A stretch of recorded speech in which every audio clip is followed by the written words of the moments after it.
My name is Darryl Kwal. Thanks for tuning in tonight. The Danish International Development Agency, DANINA, says it is refocusing its development strategy on building the capacity of the Ghana Revenue Authority to help improve revenue generation.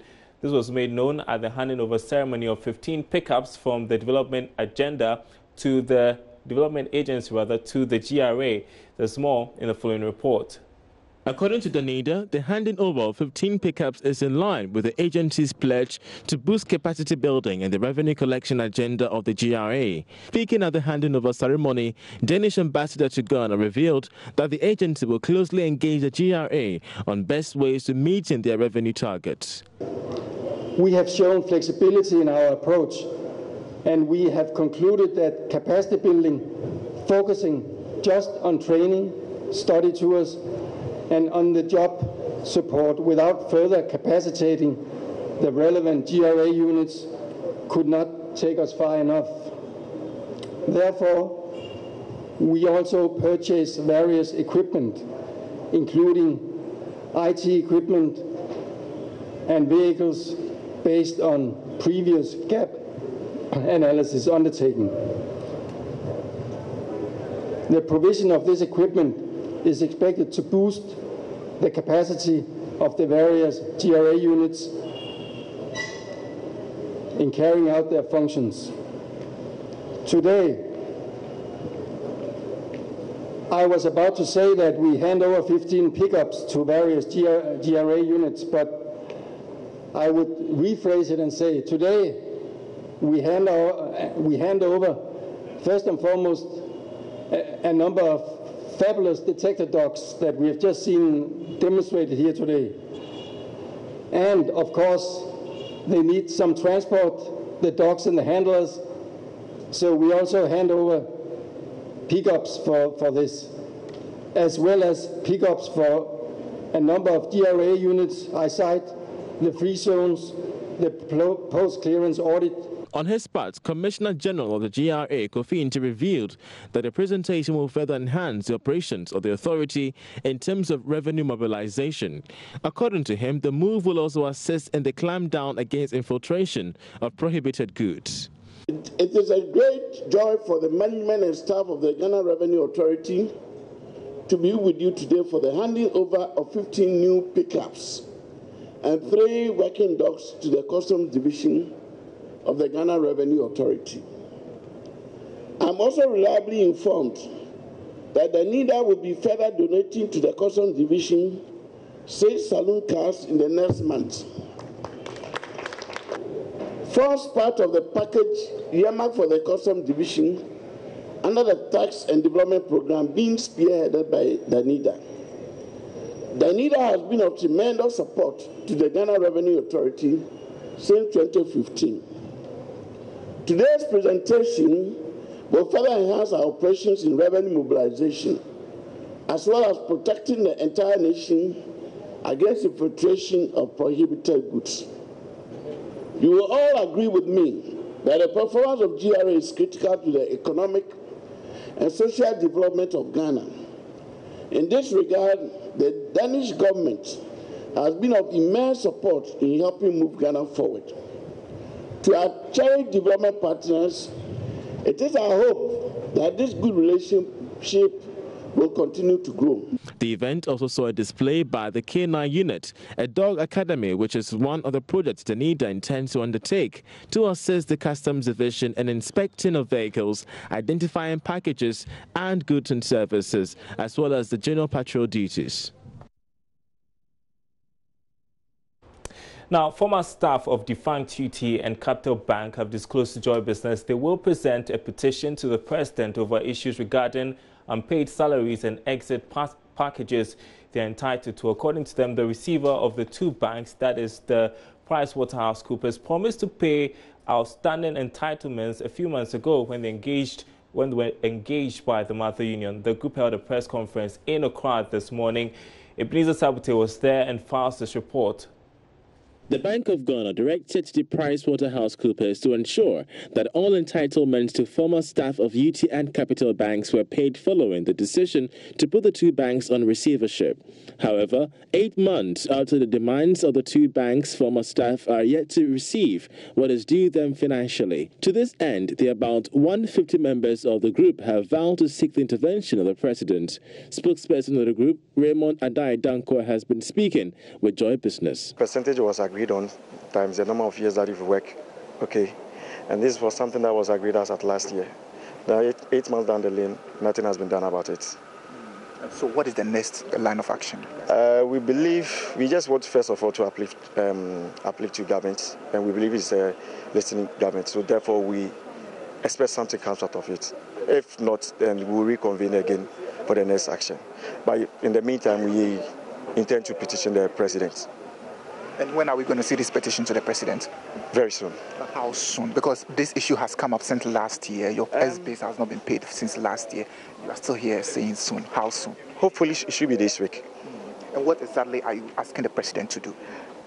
It's been outlined in the press statement, as you were all witness to it. So we're asking for discounts on our loans and then early payment of our exit package. Another member of the group, Delphina Johnson, also poured out her frustrations on the matter. We've been at home. Some of us are jobless. We don't have jobs. So you can imagine you were used to the fact that every month you had an income. But 8 months down the line, nothing has been coming.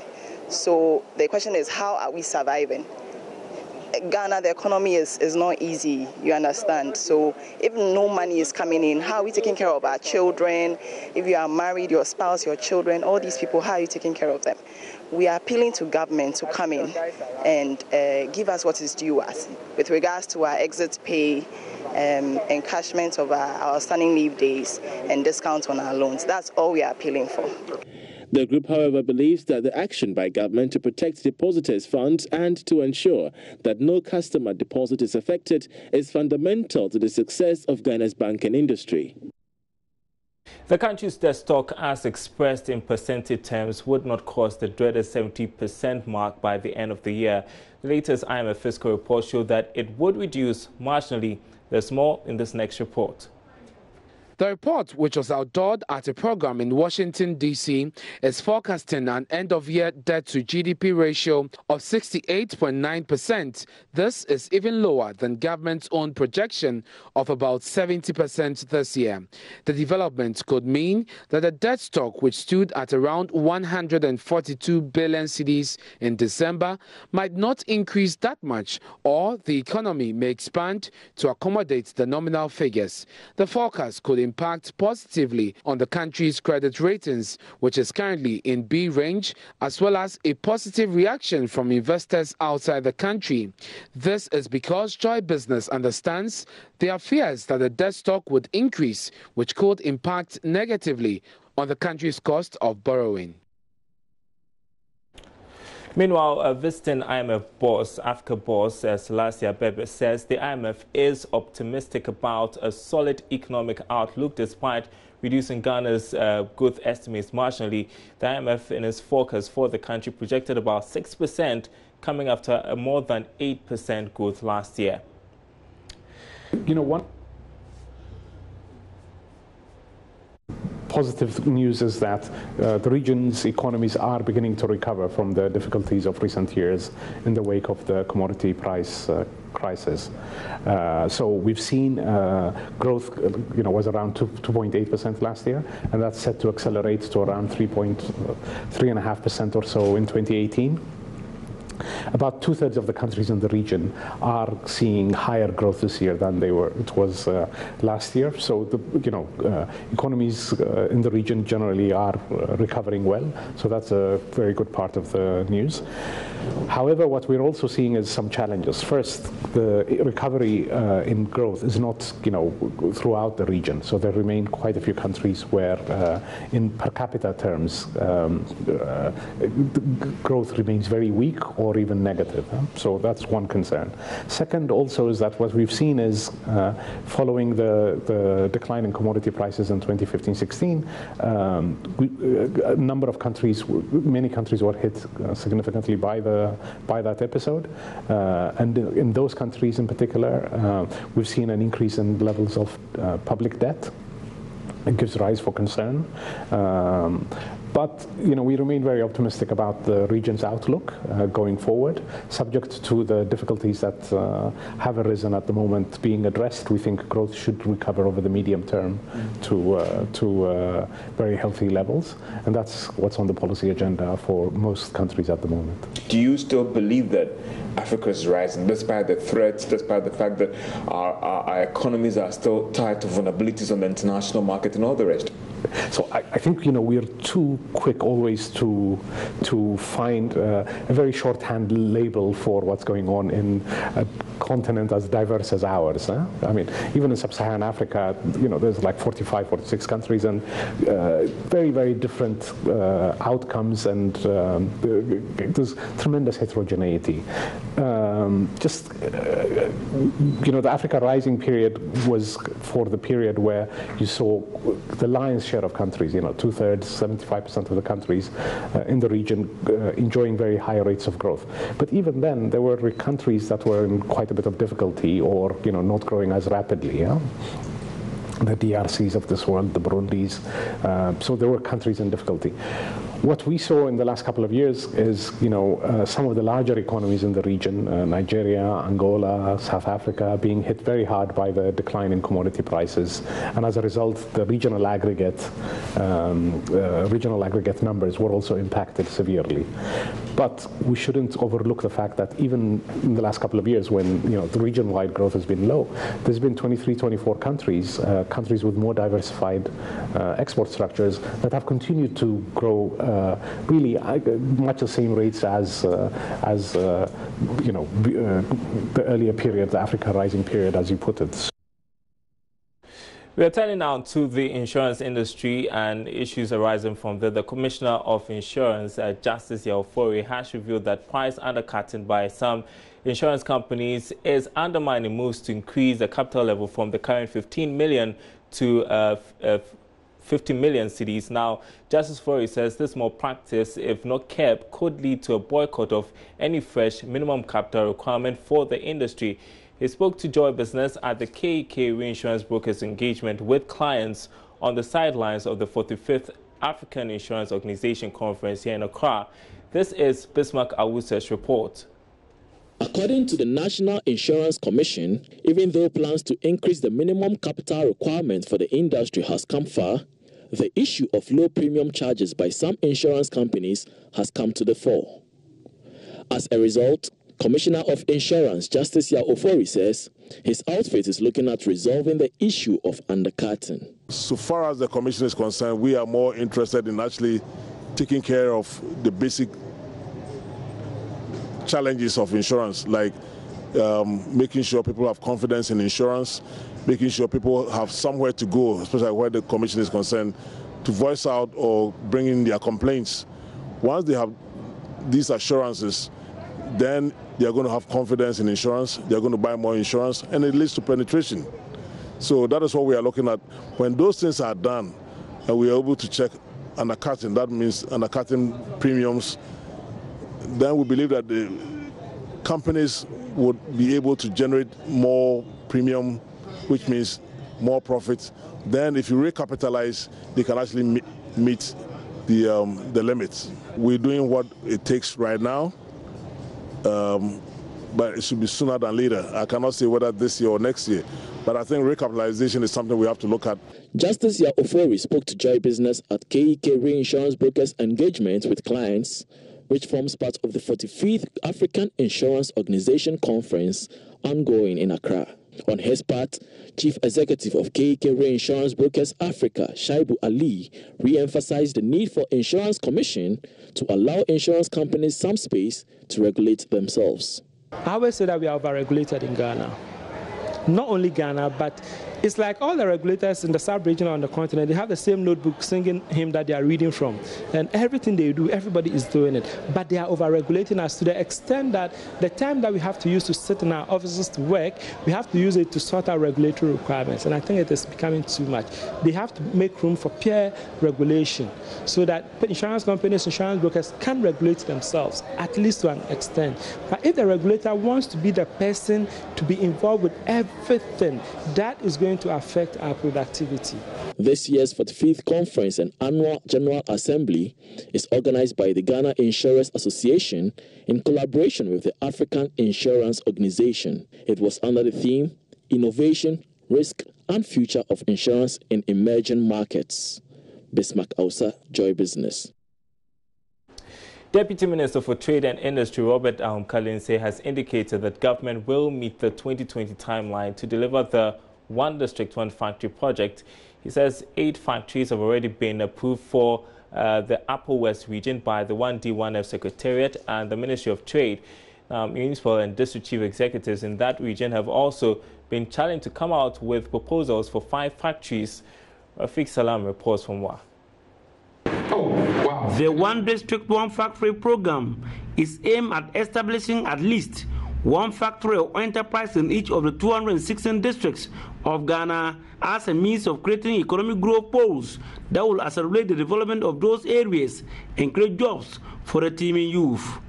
The policy aims to transform the structure of the economy from one dependent on production and export of raw materials to a value-added industrial economy driven primarily by private sector.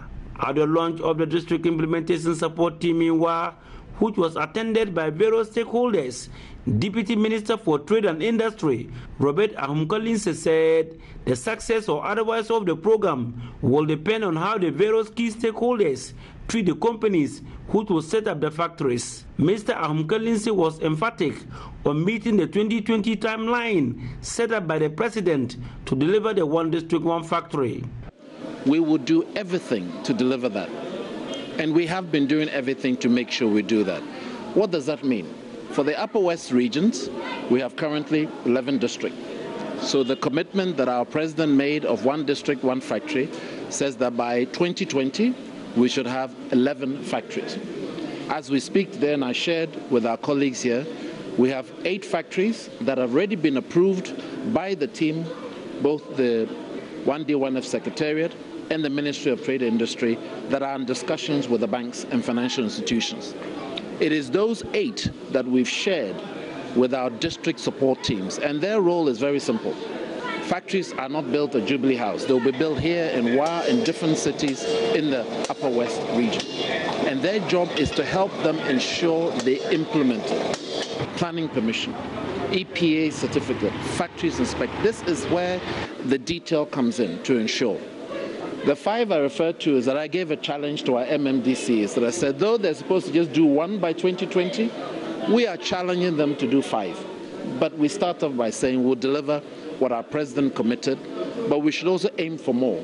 Responding to the critics of the government on the delay in the implementation of the One District, One Factory project, Mr. Ahum-Kalinse explained that no matter how slow the process is, government will deliver on their promise. Anybody that thinks a factory is built overnight doesn't know how businesses run. And one thing I do understand is how businesses run. You don't build a factory overnight, just like you don't build a house overnight. If you do that, at the first rain, the whole house will collapse. What we have been doing over the past 12 months gets us as to where we are today, is preparing the groundwork. We have the policies, we have the structures. We had to get to a situation where we get the 8. As I told you earlier on, over 700 plus businesses have applied. We had to do an analysis of the business plans. We had to get them ready. We have to make sure our district structures are put in place to support them and make sure that the districts spend their time and effort on the largest potential area of success. So they focus on the 8 that have been pre-approved. If we had not done the work previously, we wouldn't have got the 8. Deputy Upper West Regional Minister Amidu Chine Isaku appealed to the stakeholders to work assiduously to ensure the success of the program. Reporting for JoyNews, Rafiq Salam. After the presentation, we will have a Now, the sight of heaped plastic waste dotted at various vantage points around the city, in gutters and along streets, has become an eyesore and continues to undermine government's desire to make Ghana the cleanest in Africa. However, for 33-year-old Nelson Boateng, plastic waste equals riches. Want to know how? Well, he builds pavement blocks with waste materials for roads and building construction. Karen Dodo caught up with Nelson in his factory where he took her through the process. Waste management is not a problem only here in Ghana, but in other African countries. Now, annually, we produce a lot of waste, and out of this waste, 1.7 million is plastic. Now, today I'm here at Nelplus Ghana Limited, where a young man, Nelson Boateng, is helping recycle plastic produced and plastic waste that is generated in the country. Follow me and let's see more.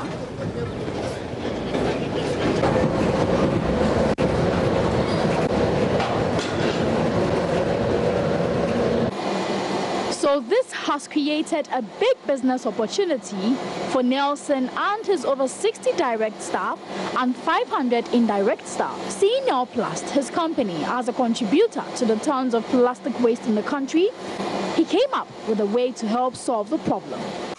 During 2015, 2016, where the government was treat the plastic industry like they want to ban it, that moves me there because I have 63 workers directly, indirectly is over 500, and they solely depend on me. That I cannot just say, oh, they ban the plastic, so everybody should go home. I have to find a different way to keep the workers working and to keep the job moving.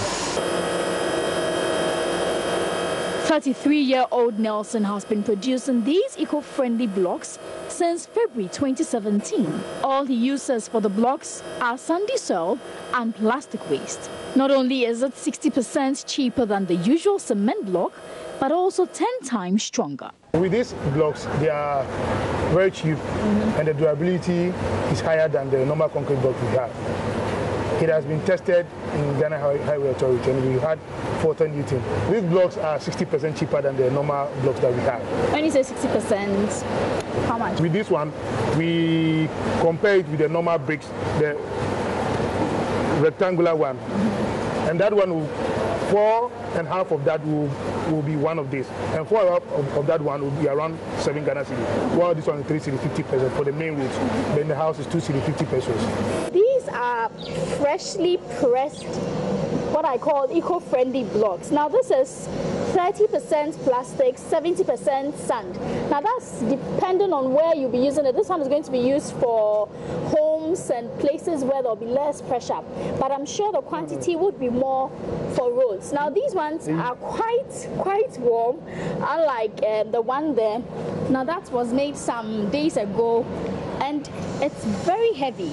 Now let me try and lift this up and see. It does not even break. Now that is the effect of the plastic in it. If it was any other usual cement pavement block, that would have just broken into pieces. With the knowledge he gathered during his teen years as a factory hand in a plastic manufacturing company, Nelson managed to build this machine that melts the sand and plastic mixture to form the paste for the block production. Although Nelson has his production materials in abundance, he is able to produce only 200 blocks in a day. At this rate, more than 800 blocks extra demand is not met. To meet the high demands, Nelson would require about 10 hydraulic press, which goes for 50,000 cedis each. Nelson is hoping that government will consider his proposal for the One District, One Factory program. What we need is hydraulic press with some cooling system to make the process more automatic. And about some few weeks ago, we had the lady in charge of the One District, One Factory that visited us, and he took the proposal away. So he assured us that we'll hear from her very soon. For now, Nelson depends on revenue from his plastic bag business to help sustain the brick business. When he expands his business, He's hoping to add roofing tiles to his list. Perhaps like Nelson Boateng, government should appreciate that the only way to save our environment is by recycling the plastics we produce, especially when Accra in recent times has been touted the dirtiest city in the world. The reason? Plastic and solid waste. For Joy Business, Karen Dodu. Time for our interview of the day, and one of Ghana's development partners, Denmark, through its Danish International Development Agency, says the country will fully terminate all donor support to Ghana by 2019. That's according to Danish Ambassador to Ghana, Peter Olesen, speaking to Joy Business at the sidelines, or on the sidelines of the handing over ceremony of 15 pickup vehicles from Danida to the Ghana Revenue Authority. He revealed that the new focus of the agency will be strictly on competitive trade and capacity building. And the tax and development program will finish in 2019, and in 2020 we phase out our final support to the private sector. So does it mean that by that time your relevance would have been eroded because you are a development partner? No, we are a partner to Ghana that also comes with development aid, but we are also a business partner to Ghana. So at the same time as we are phasing out the development assistance, we are doing all our efforts to scale up our business cooperation between Danish companies and Ghanaian companies. So that is like the process, two processes going on at the same time. Well, Canada is on a trajectory towards phasing out its assistance to Ghana. We already started in 2012 by talking to the government about since then. And that's it for our program tonight. Thanks for watching. My name is Daryl Carl. There's more news on our website, myjoyonline.com/business.